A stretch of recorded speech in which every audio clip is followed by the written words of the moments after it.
Hello and welcome. Today we bring you from Sun Tzu's Art of War. In the annals of military history, one name stands out above all others: Sun Tzu. Well, let's get started. He said, "The supreme art of war is to subdue the enemy without fighting. Appear weak when you are strong, and strong when you are weak. Opportunities multiply as they are seized.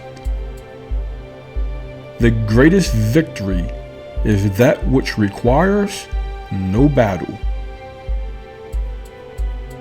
Know yourself, and you will win all battles." All warfare is based on deception. The greatest warrior is one who controls himself. If you know the enemy and know yourself, you need not fear the result of 100 battles. In the midst of chaos, there is also opportunity.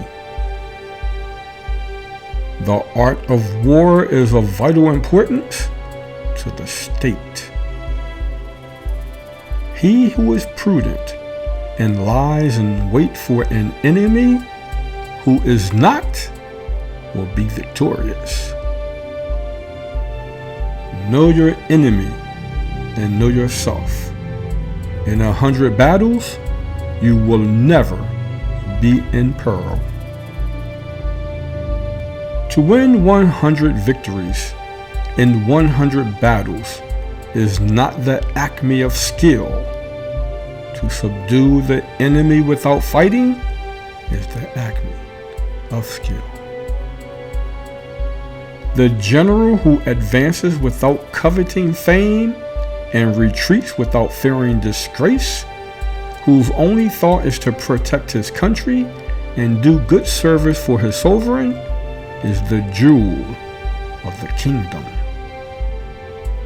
The good fighters of old first put themselves beyond the possibility of defeat, and then waited for an opportunity of defeating the enemy.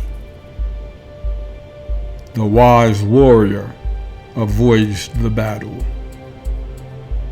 When strong, avoid them. If of high moral, depress them. Seem humble to fill them with conceit. If at ease, exhaust them. If united, separate them. Attack their weaknesses. Emerge to their surprise. The art of war. Sun Tzu. The skillful tactician may be likened the Shujan.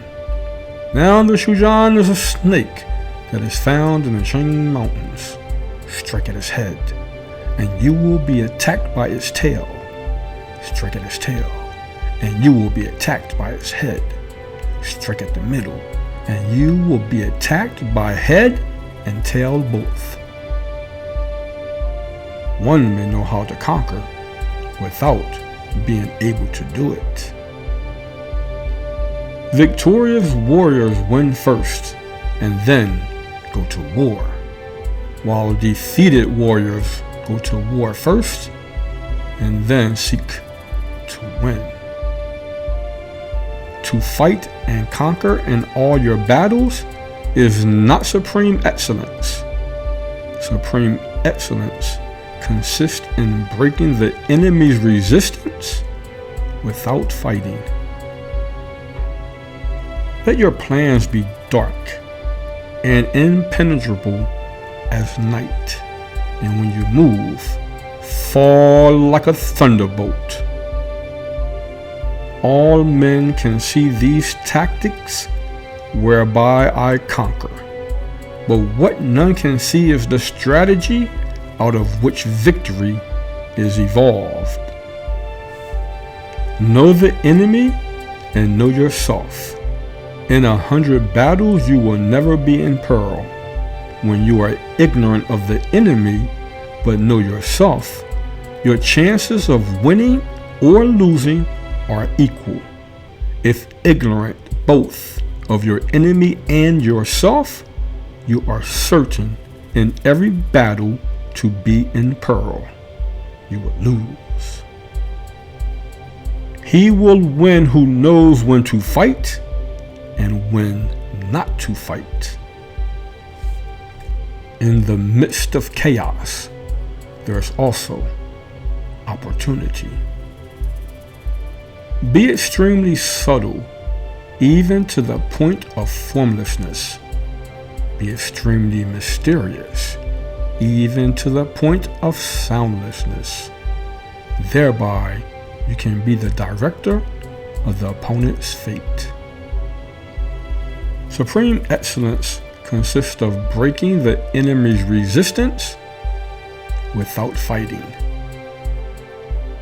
To know your enemy, you must become your enemy. The quality of decision is like the well-timed swoop of a falcon, which enables it to strike and destroy its victim. The clever combatant imposes his will on the enemy, but does not allow the enemy's will to be imposed on him. If you know the enemy and know yourself, you need not fear the result of 100 battles. If you know yourself, but not the enemy, for every victory gained, you will also suffer a defeat. If you know neither the enemy nor yourself, you will succumb in every battle. When you surround an army, leave an outlet free. Do not press a desperate foe too hard. Engage people with what they expect. It is what they are able to discern and confirms their projections. It settles them into predictable patterns of response, occupying their minds while you wait for the extraordinary moment, that which they cannot anticipate. The opportunity to secure ourselves against defeat lies in our own hands, but the opportunity of defeating the enemy is provided by the enemy himself. Move swift as the wind and closely formed as the wood. Attack like the fire and be still as the mountain. Treat your men as you would your own beloved sons, and they will follow you into the deepest valley. The art of war teaches us to rely not on the likelihood of the enemy's not coming, but on our own readiness to receive him. Not on the chance of him not attacking, but rather on the fact that we have made our position unassailable. If you wait by the river long enough, the bodies of your enemies will float by. Build your opponent a golden bridge to retreat across. It is essential to seek out enemy agents who have come to conduct espionage against you and to bribe them to serve you. Give them instructions and care for them. Thus, doubled agents are recruited and used. Ruse him and learn the principle of his activity or inactivity. Force him to reveal himself so as to find out his vulnerable spots. There are not more than 5 musical notes, yet the combinations of these 5 give rise to more melodies than can ever be heard. The general who wins the battle makes many calculations in his temple before the battle is fought. The general who loses makes but few calculations beforehand.